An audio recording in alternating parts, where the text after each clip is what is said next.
realism and how it translates into video games is a funny thing. Sometimes it undoubtedly makes a game better, pulling players in and immersing them deeply in the subject matter. But sometimes it can backfire when the not-so-entertaining aspects of simulation are present. EA's new take on skateboarding, Skate, definitely grinds the line of realism, but which camp does it ultimately fall into?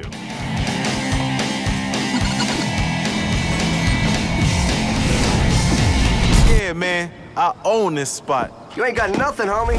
One thing that no one can deny is that Tony Hawk's Pro Skater franchise has laid down the foundation of how extreme sports games are designed. We need no further evidence than Skate, as its basic architecture is very much like Activision's long-running series. You begin by creating a skater from a fairly anemic set of customization options, choosing from 3 different dispositions, and hitting the mean streets of fictitious San Vanalona, looking to grind any rail, curb, or lip stupid enough to show its edge. From here, you skate around the massive city looking for pros who will give you one of a handful of different objectives to complete. Sometimes it's a matter of landing a specific sequence on a predetermined set of objects, sometimes it's landing a set of tricks and scoring a set number of points in a given time limit, and other times you'll be racing down dangerous streets at a breakneck pace.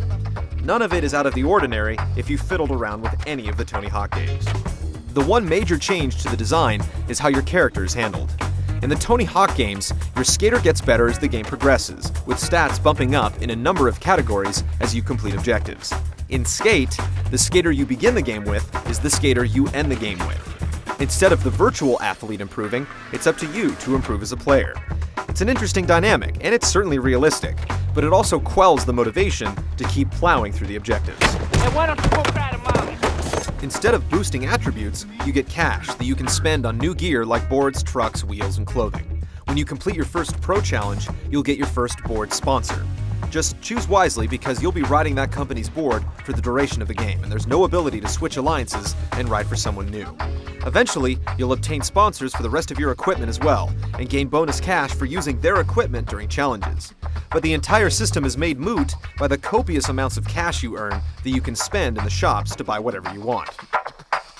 The real object of the game is to get coverage in either Thrasher or Skateboarding Magazine.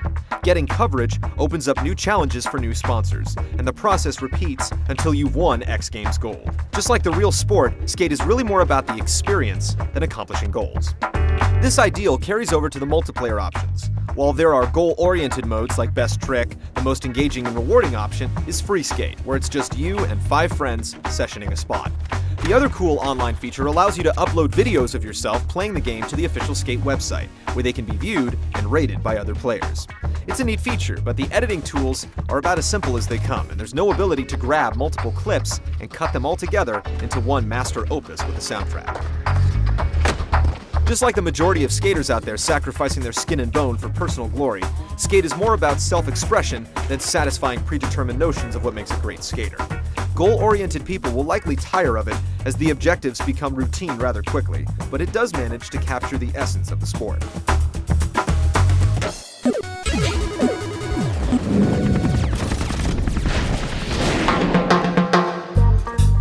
If you've had any experience with the Tony Hawk series, you're going to have to get over a number of things before playing Skate. First of all, Skate is grounded fairly close to reality. Though your avatar can ollie a good 5 or 6 feet on flat ground, which is incredibly realistic, you won't find yourself blunt sliding across power lines. Skate is all about real abilities and timing.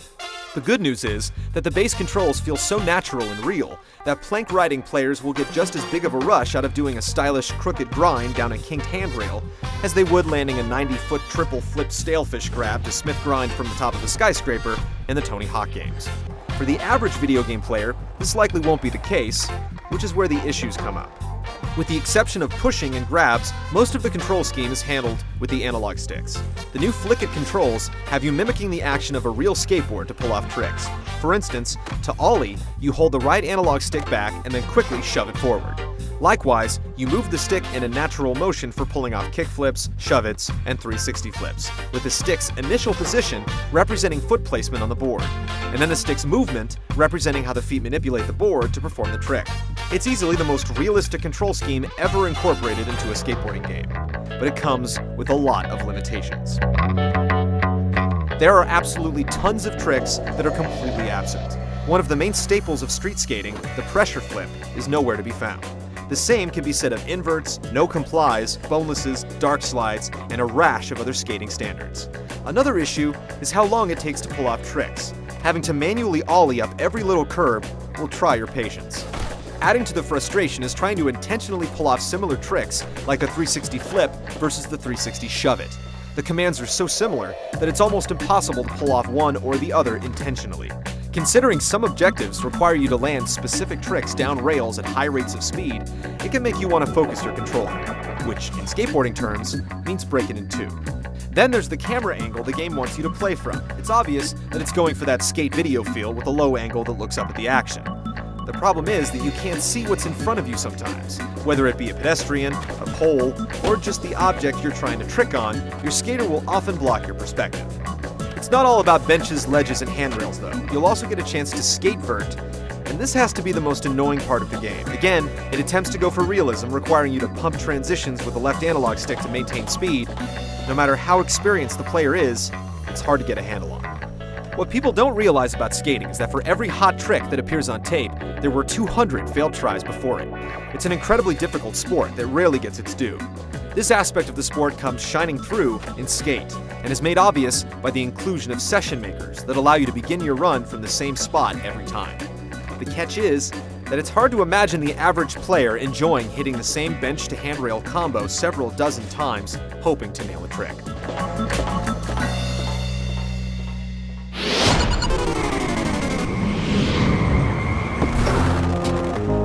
The presentation in Skate has its ups and downs. The animation is impressive most of the time, and despite it providing some barriers to gameplay, the camera angle really gets you right into the action.